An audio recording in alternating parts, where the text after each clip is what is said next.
So hello everyone and बहुत दिनों बाद मैं वीडियो बना रही हूँ क्योंकि ऑब्वियसली डिलीवरी हो चुकी है, बेबी घर में आ गया है। So this is the very special video कि मैं अपनी पूरी डिलीवरी की जर्नी, मतलब लास्ट मैंने आपको बताया था कि मेरे को फॉल्स पेन आ रहे हैं, जो फॉल्स कॉन्ट्रैक्शंस थे वो स्टार्ट हो गए थे मेरे 38 वीक में। एंड हमने फिर उसके बाद से मैं आपको जर्नी शेयर करने वाली हूँ और बहुत के लिए बहुत हेल्पफुल होने वाली है, क्योंकि कुछ कुछ चीज़ें क्या होती है ना, फर्स्ट टाइम होती है तो हमें पता नहीं होता कि हमें क्या करना होता है। सो मैंने क्या किया, हमने कैसे वो जर्नी गई और मेरे को कैसे ट्रू पेन्स आए, मैं आज वो सब डिस्कस करने वाली हूँ। और ऑलमोस्ट बेबी को 10 to 12 डेज हो गए हैं। सो अभी we both are fine. So I thought कि चलिए शेयर कर देते हैं। सो लास्ट टाइम जो 38 वीक में मेरे को फॉल्स पेन आ रहे थे, जो मैंने आपको बताए भी थे मेरी लास्ट वीडियो में कि मुझे एब्डोमिनल पेन हो रहा था, लेकिन वो इरेगुलर था, इट्स लाइक कि क्रैम्प्स टाइप थे। सो वो मेरे नेचुरल में कैसे बदले। सो फिर हम 39 वीक में हमने डॉक्टर के पास विजिट किया था। उसके बाद जब मेरे को फॉल्स पेन आ रहे थे कि अब ऑलमोस्ट हमारी नियर डेट आने वाली थी, ईडीडी आने वाला था हमारा। सो हमने डॉक्टर को पूछा कि हमारे ट्रू पेन्स तो आ नहीं रहे हैं, सो हमें क्या करना चाहिए। सो डॉक्टर ने हमें मतलब जो मेरी डेट थी, मतलब 30th डेट थी मेरी, उससे पहले बोला कि 1-2 दिन पहले हम क्योंकि नॉर्मल रिपोर्ट थी सब, कि हम नेचुरली मतलब नॉर्मल डिलीवरी के लिए प्रोसीड करेंगे, जिसमें हम आपको इंड्यूस कर देंगे इंजेक्शंस के थ्रू। सो हमने डेट रखी है, हम थर्सडे फ्राइडे में ये सारा प्रोसीजर करा रहे थे और हम मंडे ट्यूसडे में डॉक्टर के पास गए थे। आई थिंक हम संडे संडे में डॉक्टर के पास गए थे। सो मेरे भी माइंड में हो गया कि चलो अब बेबी मतलब फ्राइडे तक आ जाएगा। लेकिन कहीं ना मेरे को ये लग रहा था कि यार, मैं और हस्बैंड दोनों को ये लग रहा था कि ये तो हमने चूज़ करी है डेट, बेबी को उसकी बर्थ डेट खुद चूज़ करनी चाहिए। तो मैंने ना क्या किया कि मैं मन मन में जब वॉक करती थी या फिर कुछ भी होता था ना, तो बेबी को यही कि बेबी प्लीज़ आप अपनी बर्थ डेट खुद चूज़ करो। सो ये वाला प्रोसीजर था। सो ये मैंने डिस्कस किया था बेबी के साथ। और मुझे 24 में ऐसा था कि 24 में मैंने क्या किया था ना, कुछ वीडियोस देखी थी, क्योंकि मेरे डॉक्टर ने बोला था कि आप एक्सरसाइज कर सकते हो, ये मेरे को रिकमेंड था कि हैवी एक्सरसाइज कर सकते हो, वो भी 38-39 वीक में ओनली। सो मैंने कुछ वीडियोस देखी थी जो फॉरनर्स की थी, मतलब यूएस वाली। उसमें मैंने 2 एक्सरसाइजेस को फॉलो किया था। एक माइल्ड सर्किट करके एक्सरसाइज होती हैं, जिसमें या तो आप बॉल की हेल्प से एक्सरसाइज करते हो या फिर आप लेट के, मतलब वो हार्ड एक्सरसाइज नहीं होती, बट वो आपको पेल्विस को बहुत ज़्यादा स्ट्रेच करती हैं। तो वो सिर्फ मैंने 2 दिन की थी, मतलब जो मेरा 39 वीक चल रहा था उस पर सिर्फ 2 दिन की थी। और जो सेकेंड डे था, मतलब 39 का मेरा आई थिंक 23 में मैंने स्टार्ट किया था वो फर्स्ट डे, और 24 में, तो 24 में मेरे को दोपहर से ना क्या हुआ था कि पिन पेन स्टार्ट हो गए थे, बहुत ज़्यादा हार्ड पिन पेन स्टार्ट हो गए थे, जिनकी इंटरवल लगभग ऐसे था, मतलब ज़्यादा नहीं था, 30 सेकेंड 1 मिनट ऐसा था, बट मेरे को वो पेन फॉल्स पेन में कभी नहीं हुआ था।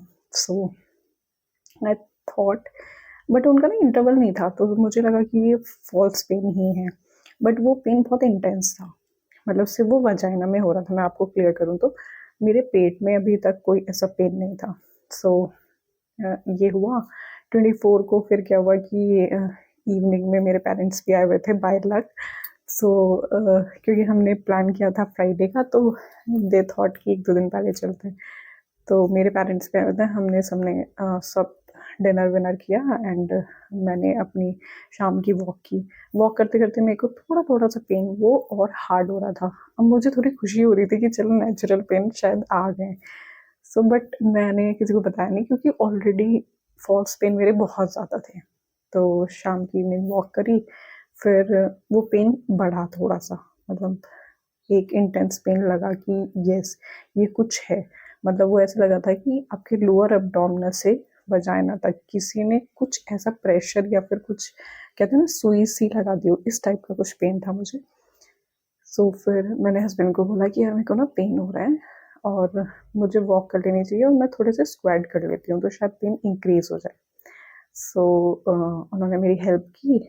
मैंने आई थिंक 5 स्क्वाट मारे। मतलब मैं स्क्वाट कर लेती थी आराम से थ्रू आउट द जर्नी। मैंने मतलब पूरा डाउन स्क्वाट किए हैं जिसमें मुझे कोई प्रॉब्लम नहीं हुई थी। बस स्वेलिंग की मेरे को थोड़ी सी प्रॉब्लम थी जिसकी वजह से मेरे पैर थोड़े दुखने लग गए थे। बाकी अदरवाइज मेरी कोई भी एक्सरसाइज में मुझे कोई प्रॉब्लम नहीं थी। फिर हमने वो की और मतलब स्क्वाट किए और मैंने वॉक की और मतलब मैं माइल सर्किट का आपको फोटो दिखाती हूँ। मैंने ये वाली पोजीशन ली। मतलब आपको एक आपके लेफ्ट साइड में लेट जाना है और राइट पैड को 90 डिग्री में रखना है और ये पोजीशन आपको 30 मिनट रखनी होती है। तो ये मैंने की थी जिससे मेरा पेन काफ़ी हैवी हो गया था। सो ये प्रोसीजर सारा किया फिर नॉर्मल हो गया पेन। मतलब वो थोड़ी देर के लिए था। फिर अराउंड 10:30 to 11 नाइट में हम लोग रेस्ट करने के लिए कि चलो सो जाते हैं। तो क्योंकि ज़्यादा देर तक नहीं जगते हैं तो हम लोग सो गए। And around 11:15 my water bag broke. Yes, मतलब लगभग 24 की नाइट में 11:15 11:30 बजे मेरा वाटर ब्रेक हो गया। मेरी एकदम से आँख खुली कि शायद कुछ रिलीज़ हो रहा है। सो मैंने बोला कि यार ऐसे ऐसे हो रहा है। और उसमें क्या होता है ना, डिफरेंस बताते हैं बहुत ज़्यादा है। उसमें पानी लीक ही होता रहता है। आप कुछ नहीं कर सकते हो। आप वॉशरूम जा रहे हो, वॉशरूम अलग आता है और वो जो वाटर होता है जब आप खड़े होते हो तो वो कॉन्टिन्यूसली जैसे लीक ही होता रहता है। सो हमने इमीडिएटली सबको घर वालों को इन्फॉर्म किया क्योंकि मम्मी वगैरह मेरी मदर इन लॉ और मम्मी ने बोला था कि कुछ भी लगे तो एकदम इन्फॉर्म करना, हम एकदम हॉस्पिटल चलेंगे। और हमारा हॉस्पिटल भी ज़्यादा दूर नहीं था, 10 to 15 मिनट्स लगते हैं मैक्सिमम। सो ये हुआ और हम 11:15 पे हॉस्पिटल पहुंच गए। हॉस्पिटल पहुंचने के बाद मतलब अपने डॉक्टर से कंसल्ट किया, पहले ही बोल दिया था इमरजेंसी में आना है। सो ये सारी चीज़ें हमने की। फिर वहाँ जाके उन्होंने मेरे को एग्ज़ामिन किया। तो एग्ज़ामिन में देखा कि मेरा जो सर्विक्स है वो 1 सेंटीमीटर तक डायलेट हो गया था। तो मुझे थोड़ी खुशी हुई कि चलो शायद मैं नॉर्मल डिलीवरी में, मेरे को ही लग रहा था क्योंकि पहले जितने भी मेरे चेकअप हुए थे ना उसमें जब भी मेरा पीवी मतलब जो आपका फिजिकल वजाइना टेस्ट होता है उसमें हमेशा डॉक्टर यही बोलती थी कि नहीं आपका पेल्विस सॉफ्ट ही नहीं हुआ है, 50-50 चांस हैं, लेके मत चलना नॉर्मल डिलीवरी होगी या नहीं होगी।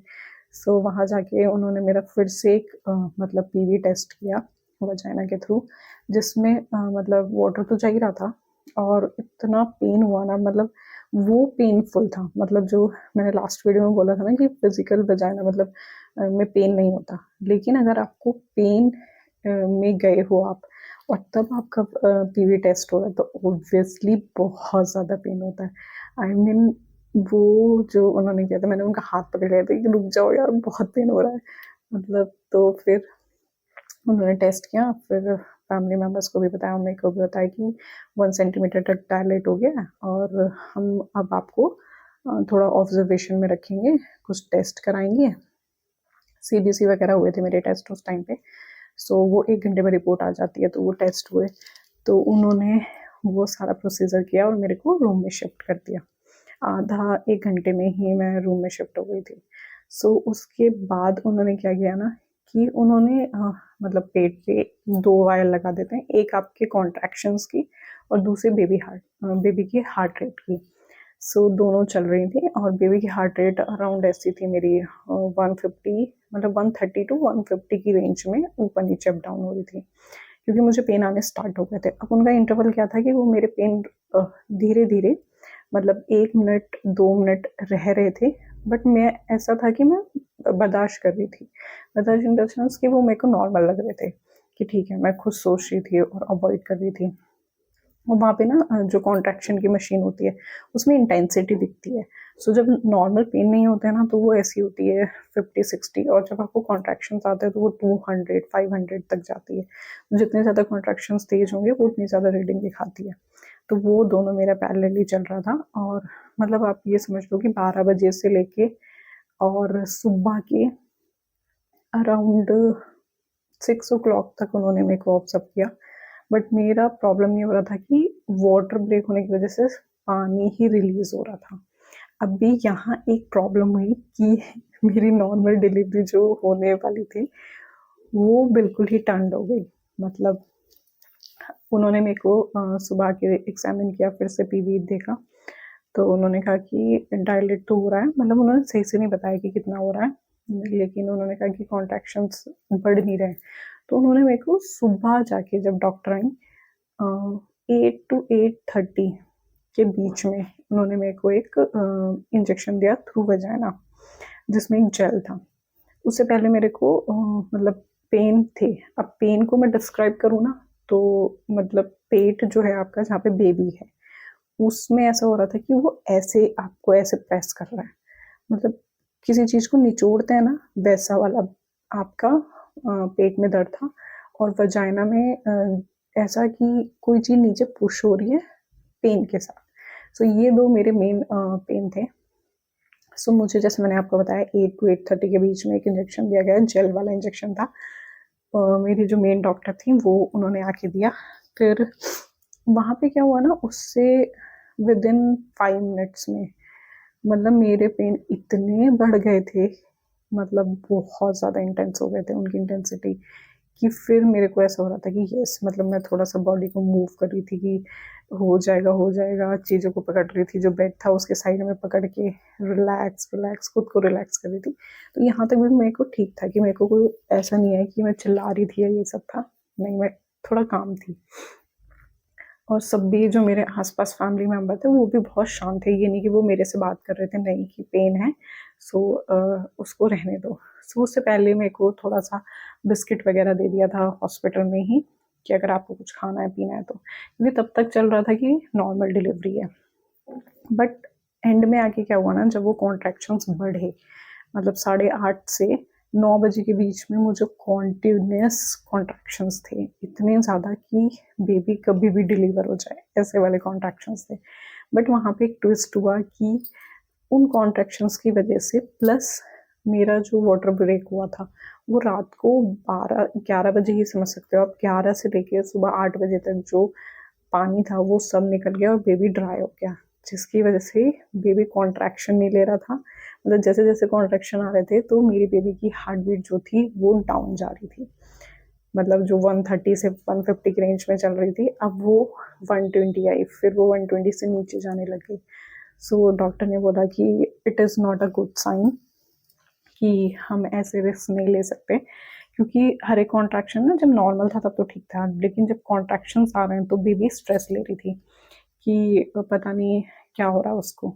सो वहाँ पे एक बार 110 चली गई हार्ट बीट, तो डॉक्टर ने इमीडिएटली फैमिली मेम्बर्स को बोला कि नहीं, हम नॉर्मल के लिए नहीं जा सकते हैं, क्योंकि बेबी बहुत ज़्यादा स्ट्रेस में है। और क्योंकि मुझे यहाँ पे एक पॉइंट लगता है कि वो मैं आपको आगे बताऊंगी, पहले स्टोरी कंप्लीट कर लेती हूँ।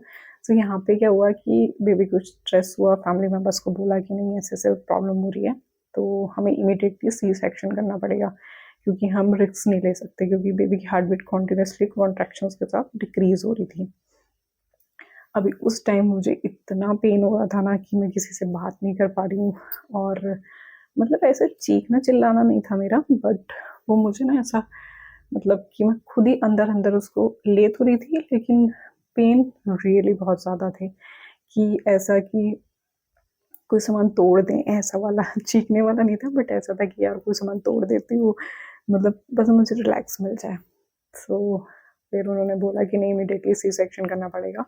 सो फैमिली मेम्बर्स ने भी कि नहीं, हमें तो दोनों बच्चे चाहिए।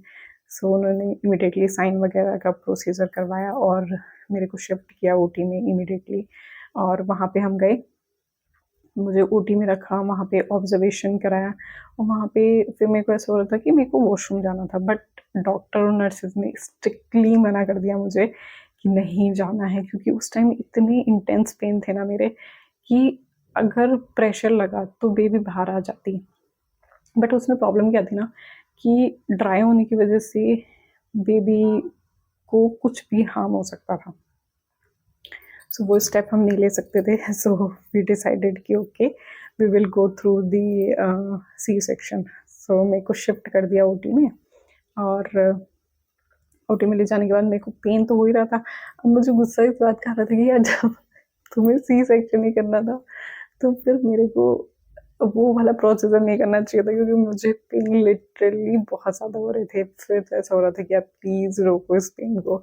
सो मुझे फिर बताया कि आपका सी सेक्शन होने वाला है और एनेस्थेटिक जो रहते हैं वो आने वाले हैं। सो मेरा दिमाग ऐसे घूम रहा था कि मुझे भी कुछ सुना ही नहीं आ रहा है, कुछ नहीं हो रहा है। बस मैं ये प्रे कर रही थी कि भगवान प्लीज़ जल्दी से हो जाए, मैं और बेबी दोनों सही रहें। स्पेशली उस टाइम पे बेबी का ही आता है कि प्लीज़ बेबी सही रहे। सो वहाँ पे मेरे को ऑब्जर्वेशन में रखा और ऑपरेशन से पहले वो फैमिली मेम्बर्स को बोलते थे कि किसी को मिलना है, तो फिर हस्बैंड को एक बार मिला दिया था कि ऑपरेशन से पहले आप मिल सकते हो एक बार। अब मैं उनसे भी क्या बोलूँ, कुछ बोला नहीं जा रहा मेरे से, पेन इतना हो रहा था। सो ही सेड कि सब ठीक है, सब नॉर्मल है, हो जाएगा, बस अब आने वाला है बेबी। सो फिर वे मेरे को ओटी में लेके गए। मैंने वहाँ पे डॉक्टर से पूछा यार बहुत पेन हो रहा है मुझे जो भी, अब क्योंकि पता है सी सेक्शन होने वाला है तो फिर एनेस्थेटिक मतलब को जल्दी बुलाओ। तो वहाँ पे फिर मैम आई जो इंजेक्शन दिया उन्होंने मेरे को कमर में एनेस्थीसिया का। और वो मैम बहुत अच्छी थी, मतलब उन्होंने मेरे को इतने अच्छे से एक्सप्लेन किया कि नहीं यू आर डूइंग गुड, मतलब उन्होंने बहुत मोटिवेट किया।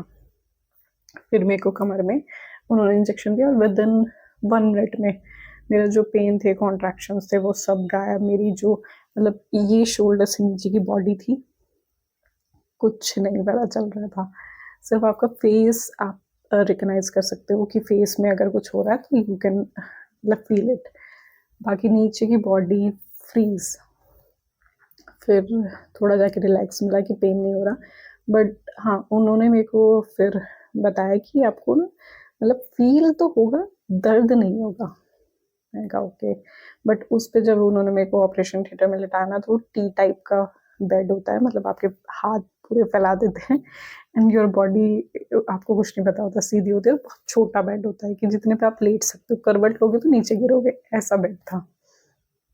फिर वहाँ पे जो मेरा सर घूमा है, मतलब ऑपरेशन से पहले मुझे ऐसा लग रहा था मैं ऐसे घूम रही हूँ ऑपरेशन थिएटर में, इतना ज़्यादा मेरे सर में दर्द होने लग गया था।